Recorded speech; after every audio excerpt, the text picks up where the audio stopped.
या संदर्भातली आणखी एक दुसरी महत्त्वाची मोठी बातमी म्हणजे दुसरी दुर्घटना घडलेली आहे, ज्यात वडाळ्यात पार्किंग टॉवर वादळामुळे कोसळलेला आहे। जोरदार वारा सुरू होता आणि या वाऱ्यामुळे हा पार्किंग टॉवर कोसळला।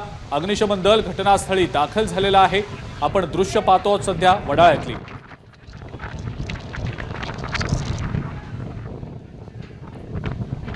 वडाळ्यातील टॉवर कोसळल्याच्या घटनास्थळावरून आढावा घेतला आमचे प्रतिनिधी अभिषेक मुठाळ यांनी।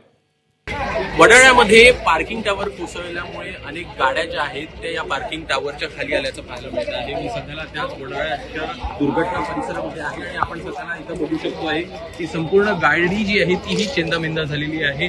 समोर देखील आपल्याला बघायला मिळत आहे एक साधारणपणे 7 ते 8 गाड्या या संपूर्ण दुर्घटनेमध्ये त्या गाड्यांचं नुकसान झालेलं आहे। सोबतच अग्निशमन दल इथे दाखल झालेलं होतं। अग्निशमन दलाकडनं देखील इथं मदत करण्यात आली। 2 ते 3 जण या संपूर्ण गाडी खाली अडकलेले होते, त्यांना देखील बाहेर काढण्यात आलेलं आहे।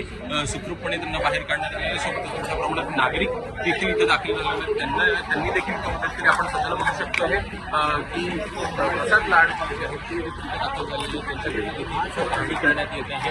प्रामुख्याने जर बघायचं तर मोठ्या प्रमाणात जे धुळीचं वादळ आहे ते आपल्याला इथं आल्याचं पाहायला मिळालेलं होतं आणि त्यामुळेच हे संपूर्ण नुकसान जे आहे ते झाल्याचं दिसतंय।